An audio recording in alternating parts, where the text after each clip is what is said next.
So tell me this, what do you want? When it comes to your business, short, sweet, simple, what is it that you're looking for? If I had to guess, I would say less of the feast and famine thing. I mean, sometimes a break is nice, I'll tell you, but less of the panic that comes with the feast or famine. Setting into place more reliable streams of income and more reliable ways to generate client leads. Renewable passive income, not one-time shot that you hit it and it's gone. That income's great too, but it's even better if it keeps repeating. And that way you get a consistent monthly revenue so that even if the client work is a little bit slow, you've got some money coming in. And of course, who doesn't want to work less and make more? Everything that I've listed there is possible. I have achieved that. I am working on some other things to go along with that. Cindy is achieving that. There are so many people online that are doing exactly what I'm doing. They've gotten to that point. So it's absolutely possible. But I got to be honest and tell you that most people are not going to achieve this for one reason. There's just that one thing that just obliterates their blog's ability to produce in the way that they want it to. And it's not super challenging, and it's not some mind-blowing rocket science kind of thing. You want to know what it is? Lack of consistency. And maybe you're rolling your eyes, maybe you're having a light bulb moment, but let me show you. This applies pretty much in everything that you do, and here are a couple of examples. If you add $25 a week to your 401k if you're also working for a corporation, or to your IRA, and you do that for 40 years, that little bit of money, that 25 bucks a week, is going to end up being $52,000, not including the compound interest that comes along with all that. But if you're just sort of haphazard about it, and every time you think about it, oh man, I haven't put any money in my IRA, I'm going to put $100 in there. Sounds like a lot of money, but if you only do that, you know, a couple times a year or so, maybe at the end of 40 years, you end up with $8,000 to $10,000 instead of $50-something thousand. It's the same thing with diet and nutrition. If you stick with it and you're consistent about watching what you eat and exercising and whatnot, you lose the weight, you feel better about yourself, you feel better in general. But if you do it off and on, you might end up with one of these 2 pounds off, 4 pounds on kind of things, because you watch it for a while, you lose a little bit of weight, and then you go out and celebrate with a burger and fries and milkshake and Coca-Cola and all that other stuff. So consistency in everything is not all that exciting to talk about, I'll tell you. But when you stick with it, it's those little steps in the same direction all the time, over and over, not stopping, not taking a break, not painful either, just little steps, one here, one there, and before you know it, you've gotten to where you want to be. It's the same thing with this. So, for example, if you can write or publish one blog post per fill in the blank. I have week on the screen. Maybe you can do it every 2 weeks. Maybe you're comfortable starting at once a month. Pick a time interval. That's your time interval. One blog post every week, we'll say. You can change it if you need to. And you do that consistently. And if you take the time to research 2 new affiliate opportunities every month, and you do that consistently, then before you know it, you're going to have a foundation in your blog that will drive new leads 24/7, 365, all the stuff that people keep bragging about. This is how it happens. You have to put it into place first. You're going to see passive income pop up. You'll wake up, go and turn on your computer and check your email, or if you're like me, you wake up, you roll over and grab your iPad and check your email. And here's a notification from PayPal, you had a sale. Here's a notification from Stripe, you had a sale. Here's a notification from Cindy Bidar saying, you know, you got affiliate income, you got affiliate income. And you go, wow, that's so cool. This is how it happens. This is how it happens. little steps all along the way, build a framework, build a network, and then it just keeps producing. So let's take a look at what you can include on your blog in order to lay this foundation, to create this network that just continues to drive round and round and round in a circle all the time, never ending, never stopping.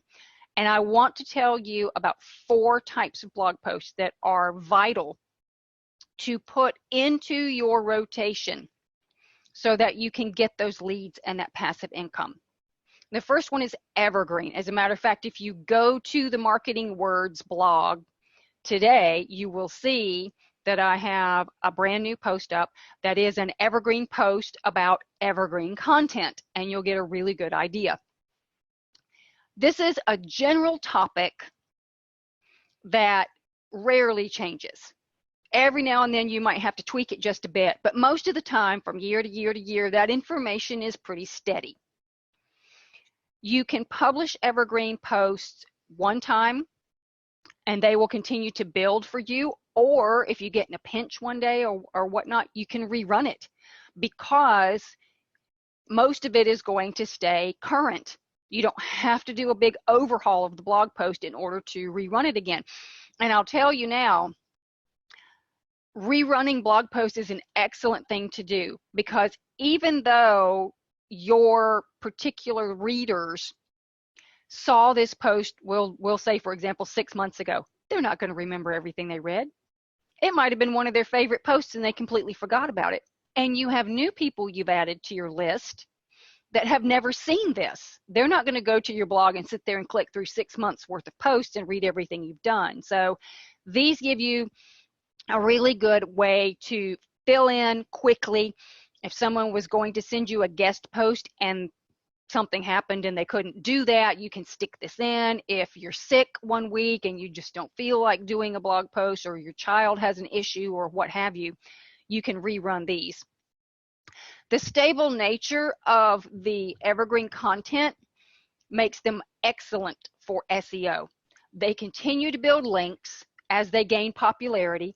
The keywords continue to grow, pushing traffic your way the entire time. So while other types of blog posts might start out with a big bang, they will tend to dwindle because the content doesn't stay fresh, or people move on to something else, so they stop linking and sharing your particular evergreen content and things of that nature. But these just keep building in popularity. And they can work to bring new customers, new sales from people that are just getting into a field. Other people as well, but a lot of the time you will find that your evergreen topics are the ones that are just basic, the foundational information. So they tend to inherently attract newbies, not always, but a lot of the times they will. And that's a good thing, because if you can get a newbie on your list and they stick with you, you'll have a longer lifetime value for that particular subscriber than you would for someone else. So here are examples of evergreen posts. You can fill in the blank with whatever applies to you or your readers. Best free and paid tools for podcasting or whatever you want to do. How to pick your first doghouse. Top 5 fundamentals of public speaking you must master for success. All of these things would include information that isn't very likely to change. Now, with the free and paid tools for podcasting, those could be anything you wanted to include, such as apps or whatnot. If you get into the electronic things, microphones and what have you, you would need to go back and tweak something like that on a semi-regular basis. I would check those every 4 to 6 months or so, because the cameras are going to not be available any longer. Microphones are going to not be available any longer, things like that. So those types of things would be great for driving affiliate sales. They would need to be checked. What should you include in an evergreen post? Keywords and phrases. You're going to see that for all 4 of the types of posts that we talk about today. Vital to drive that traffic in. You want to build the structure of the post around the search terms that you find. Foundational information that isn't likely to change within the next year, or that is only slightly likely to change within the next year. Answers to questions that beginners and other people too ask about whatever the topic is you're writing about. And one of my favorite resources is a site called answerthepublic.com. It has this really weird nouveau riche dude that fills up the screen, and he's pacing back and forth, waiting on you to type in a keyword. And then he brings up questions that people are asking about the keyword or key phrase that you typed in. Who questions, how questions, what questions, and on and on and on. And there's other data that's available there as well. So excellent place to do research for blog posts. And affiliate links. You'll see that on every type of blog post we talk about as well. As long as they're relevant, always put them into blog posts. Here's an example. This is from the Marketing Words blog. If you go to marketingwords.com/compare, you will see how to create a persuasive product service comparison chart in WordPress. This is evergreen content that I created not too long ago. Well, the date's right there, October 13th. So at this point in time, it's been maybe about a month. 149 shares so far, and that increases all the time. And there are affiliate links in here. So I'm earning passive income as I'm building traffic. This is getting more and more shares on Instagram and Pinterest and Facebook and whatever. You can see down at the bottom that 100 of these 149 shares is from Pinterest, and the other 49 from Facebook. Post type number 2 is a how-to post. Now these, I know the one that we just saw says how to. These don't necessarily mean that they are evergreen. These could be on really techie topics that are likely to change. It could be on anything you wanted. You want to include specific information on how to actually do or accomplish something. How-to posts are really great at attracting those who are deciding whether maybe they want to figure out how to do this themselves or want to outsource it. And it can give you the clients and the leads from people who decide that maybe that's a little too much work. They've seen this extremely detailed how-to post you created and thought, that's just not my deal. So then they outsource it to you so you can gain a new client that way. Examples: how to schedule whatever, tweets, blog posts, emails, dog walking sessions, massages, whatever it is that you schedule to maximize reach and engagement. How to get over whatever problem you're talking about. We can say how to get over stage fright so you can become the greatest public speaker in history. How to use Zapier to make PayPal even better. Those, I mean, there are millions of different how-tos. Anything that you can show somebody a way to do could be a how-to post. What do you include? Keywords and phrases.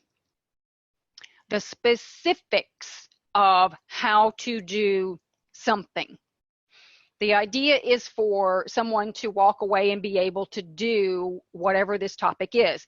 That being said, as long as they can do this, you don't necessarily have to give away any heartfelt, hard-kept secrets of how you accomplish something quickly or any particular software or process that you would rather not reveal. You can show them another way to do it. If this is your business and you're trying to attract new clients with this, then you may not want to give away everything under the sun. That would be your choice. Some people will, some people won't. Answers to questions. Of course, it's a how-to, so people are going to be asking questions. When you say, how do I set up a WordPress site? That's a massive topic. So, of course, there are going to be sub-questions in there as well. And once more, answerthepublic.com can help with that. And affiliate links. Here's another example from the Marketing Words blog. If you go to marketingwords.com/split, this is how to get optimal conversions through A/B split testing. And you can take a look at that how-to and see how I've gone through and talked about the different questions that people are asking when it comes to split testing.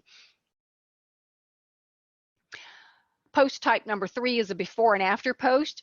These could also be called case study posts.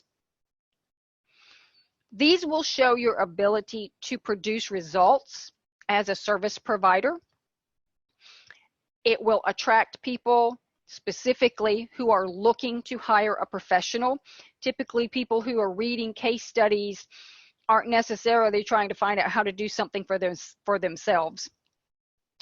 And it can give you sales and leads from people who want the assurance of knowing you were able to do what you said you were going to do for a particular client. They're also great for building trust. Here are some example titles. A case study in social media, how I increased my Instagram followers by 42% in 20 days. Before and after social media, how to go from 0 to 10,000 on Instagram. Before and after social media, the transformation of my Instagram account, or whatever you want to fill in there. For some reason, I'm stuck on social media examples today, but you could fill in those blanks with whatever is appropriate to you and your target audience. What should you include? All together now, keywords and phrases. An explanation of the beginning state. Why did this client come to you? Why did they need whatever you did done for them? Was there a problem? Were they expanding their reach, their brand? Were they trying to add new products or services to their company? Whatever the reason might be, you could include. And then talk about the specific steps you took along the way and why you took those steps. Maybe you could have done a particular thing 2 or 3 different ways. Why did you choose A instead of B? All of that is helpful for people to read. Any mistakes or heartaches that you encountered? And when I say mistakes, not necessarily mistakes you made. If, for example, you were migrating a client's website from one host to another host, and the hosting company didn't do what they said they were going to do on a particular day, so the backup you made was useless because you were going to have to run the site live for another couple of days, so then you had to go back and drop back and punt and all this stuff. That shows your ability to rebound and to handle whatever is thrown your way. And then, of course, at the end, how everything came together and how phenomenally excited your client was because you did everything that needed to be done. And affiliate links, if appropriate. If you're talking about using, we'll go back to the web hosting thing, and you're hosting with MomWebs or Liquid Web or whichever one you're using, and you're an affiliate for them, by all means, stick an affiliate link in there. Okay, an example of before and after post. This is actually one from WordStream, and that's a little bit of a long link up there. When you go back and look at the replay, maybe you can jot that down. But this is how to write a convincing case study in 7 steps. So this case study is about how to write case studies. And post type number 4, our final type that we will talk about today, is a group post. Now, these are super cool. They create a wonderful sense of community. They gain excellent traction on social media. And the reason is, if you were invited, you got an invitation in email and said, hey, I'm doing a group post about whatever, cute fluffy puppies. I know you're an expert on cute fluffy puppies. Don't you want to contribute to this blog post? You would be so flattered and thrilled. Once these posts go out, the contributors are always the first ones to say, hey, let me share this on all my different social medias. Let me send this out to my email and show them I was chosen to be a professional, an expert on this particular blog post. So they're super for that. They can also give you new clients or sales from people who like whatever it is the topic was talking about for this group post. And because you were highlighted as someone who was an authority in the matter, they build trust. Here are some examples. What the top 10 social media superstars say about unclickable links on Instagram. How 4 well-known public speakers solve your worst wardrobe problems. Best 10 blogs or best 10 companies, smart social media influencers follow. And of course, you can fill in those sections with whatever is applicable to you. Here's what you can include. Keywords and phrases, why you chose that particular person or company to be included in your group post. Quotes or comments that you find on the person or company's website. Ideas or suggestions right about in the post. And then ask every one of the contributors one question and include their answer to that as well. And affiliate links. Here's an example of this type of post. Awesome Amazon Black Friday selling tips from top sellers. PricerExpress.com. That's another one that's sort of a funky link. And this is actually one that I was included in, and they did that exact thing. Sent out invitations in the mail and said, hey, we're talking about this and we'd love to get some tips if you don't mind. And I was happy to do it. And yes, as soon as they told me the post was live, I started sharing it on my social media too, because that's just fun to do. Once you've chosen the blog type that you're going to write about next, you want to be able to monetize that. And we talked a little bit about affiliate links, but let's talk about some other ways to get that money train going. You can run ads. You can do this with Google AdSense. They're mostly going to show physical products with Google AdSense. So it may not be extremely relevant if you are in an internet marketing space or if you deal mostly with digital types of things. However, retargeting is very effective. So even if it isn't necessarily applicable to your blog, I have a blog, Marketing Words is mostly about words and writing and content of, all sorts of different things.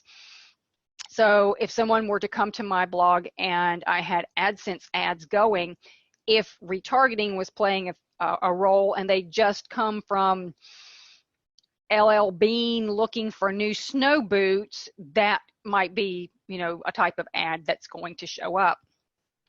So keep that in. Is a very good company to work with as far as having ads on your site. They do talk to larger blogs with a minimum of 25,000 page views per month. So if you haven't reached that yet, That could be a goal, and you could work with media. Do cuts. Create your own advertising plans or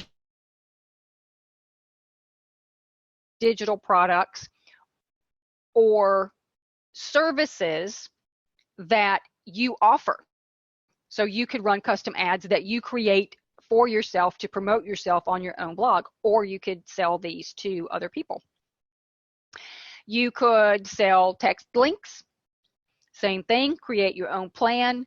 Where you decide, how many views or what the criteria will be and what you should charge for that. Pop-up ads, same types of things. Lots of different ways to create your own ad service, if you will. Number 2, relationship referrals. Now, this is a little bit of a different thing. Casual, blatant, in-your-face advertising. This is more of a marketing by association type of arrangement. And here's an example. Think about when you're watching a movie and Tom Cruise is frantically on a laptop and the camera zooms in and it shows a can of Pepsi sitting right beside the laptop, and while you're watching Tom Cruise fingers clickety clickety click. They pay for all that. It doesn't just happen in the. This is what I'm talking about. So how does that relate in real life? Companies pay you to be their ambassador. Fidos of Reality is a really good example of this. Carol Bryant is who I look to for my inspiration when it comes to relationship referrals. And this is a portion of a blog post. They were having flooding issues in their area, and she was preparing for her and her spouse and their dog Dexter to bug out if they needed to. So she cranked out this blog post of what she was going to take with her. And in this bullet point, she mentions switch to dehydrated Dr. Harvey's food. There's no link here. It doesn't go to Dr. Harvey's website. But every time you hear any mention of food, Carol says Dr. Harvey's food. Anytime there's a mention of dog food in her blog post, any of her blog posts, if she's on stage speaking before 1,000 pet owners at a conference, if the topic of food comes up, she specifically mentions Dr. Harvey's food. It is marketing by association. And it's a really good arrangement for her. Now, these are fewer and farther between than you would have with affiliate links or something to that effect. But keep your eyes open.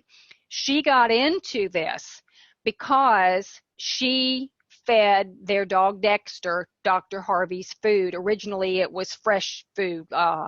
It didn't have raw meat in it, but it was sort of that consistency. And she talked about it all the time. And I don't think, I may be wrong about this, but I don't think Dr. Harvey's had an affiliate program. So she got on the phone with them and said, I'm talking about you all the time anyway. So how about we work something out so that I can keep talking about you and sending people your way and what have you. And so they did. They came to an arrangement. Number 3, sponsored posts. These are awesome as well. Basically, a company pays you to write a post, and you are highlighting their products or their services in that post. But it's not, or at least it shouldn't be, one giant 1,000-word advertisement. You want to weave a story around whatever it is that you're promoting so that you draw people in and you keep them interested. Lynn Terry at travelinglowcarb.com is my hero when it comes to sponsored posts and doing this exact thing. She is so awesome. Here is one blog post that she did for low carb brownies. And the company sent her the brownie mix and said, okay, here, write this post. She didn't just write a post and snap some pictures of her dumping powdered brownie mix into a bowl and putting the egg and mixing it up and baking it and isn't that good? Heck no. She created a whole new recipe. So she put, what were these? I think these, she added nuts and peanut butter and some other flavoring or something like that in there. So she had a whole new recipe when she got finished. And I've seen her do this with so many other food products that sponsors would send her. And she uses the product as an ingredient, not as an overall product. So you end up with something that is unique to travelinglowcarb.com. And it is interesting because it's not just watching somebody bake powdered brownie mix, you know. So I always have to give kudos to Lynn Terry. Wonderful way to do these. Affiliate marketing, we talked about that as well briefly. Let me give you a little more detail. Excuse me. You do want to include affiliate links in every post that's applicable. And you can just do it as a text link. It doesn't have to necessarily be something that you bold or yellow highlight or whatnot, just in the course of conversation. Now, if you are someone who is creating an entire post about that affiliate product, then you would want to go into more detail, of course, but you don't have to. Create dedicated posts. Excuse me, please. So you can do this if you're talking about, we'll say, the brownie mix or whatnot. The whole post can be about the new recipe you create or how you chose to use the brownie mix or however you want to create it. If you were using brownie mix and you had a link to that company and another post you were talking about your favorite desserts, you could just mention ABC brownie mix and put a link and keep going. So two different approaches to that, an entire blog post dedicated to it or just a brief mention. You can show how-tos that take people through how to use a particular affiliate product or service. Those always work out well. And here is an example. This is one from the Marketing Words blog. If you do marketingwords.com/instalinks, this will take you to this particular post. And down here, you can see where I've mentioned pretty links. This section of the post, down here's another link to it. This section of the post was devoted to the Pretty Links plugin, which is what I use. And it talked about why you wanted to use a dedicated redirect plugin instead of something like Google or Bitly redirector. So the entire post was not about it. I didn't just mention it in passing. There are some links in here, but I created a separate section for this, and you can do that too. Depending on what you're writing about, you may be able to do a couple of different sections dedicated. You know, if I was talking about several different options for using redirects, I could have included 3 different products if I'd chosen to. And number 5, create content upgrades. I direct you back to Cindy Bidar, who is the queen of content upgrades. You can do ebooks or checklists or templates or whatever. All of these work really well.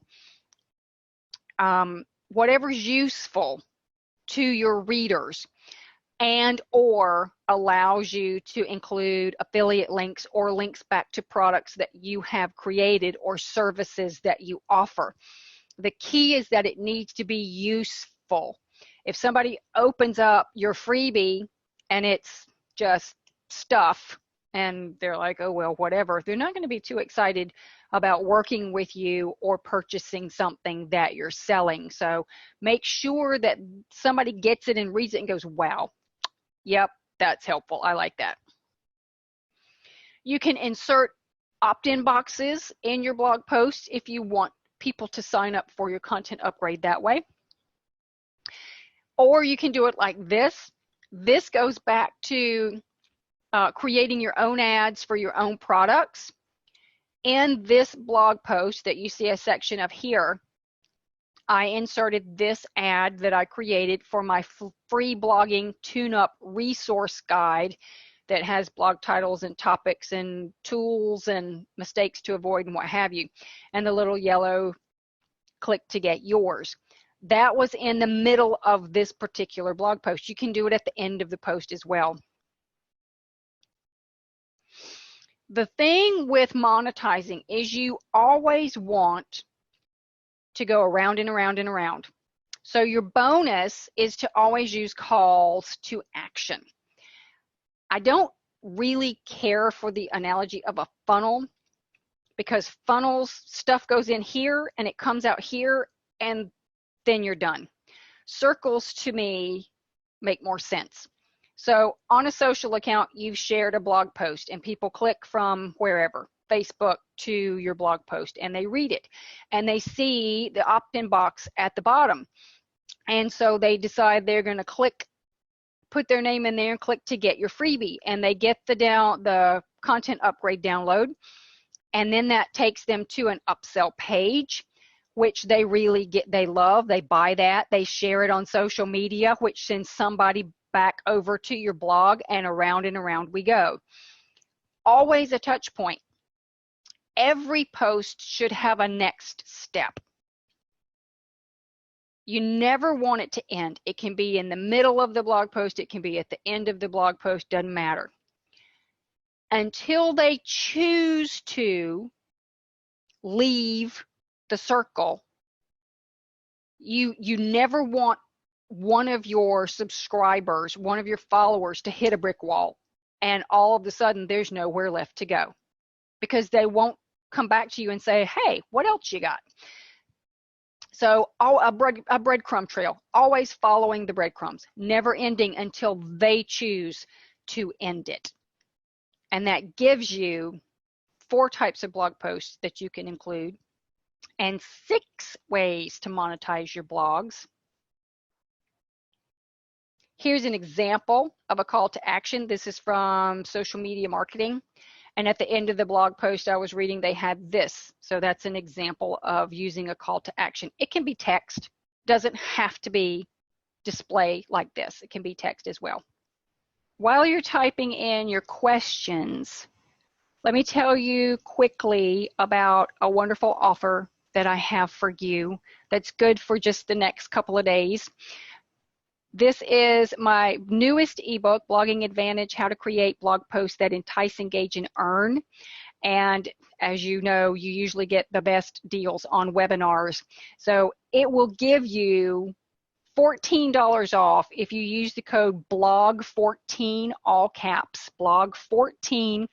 Instead of $41, you'll get it for just $27 for the next 3 days. And it's going to help you with driving targeted traffic via Google, bulk up your subscriber base, keep you connected with your current readers and customers, foster rapport for people that you want to build relationships with, create viral momentum so that your brand can spread, generate trust from your readers so that they depend on you and rely on you and trust what you say, and for you as the writer, for the blogger, to help you stay motivated to write helpful posts that your readers are actually going to appreciate and want to share with other people.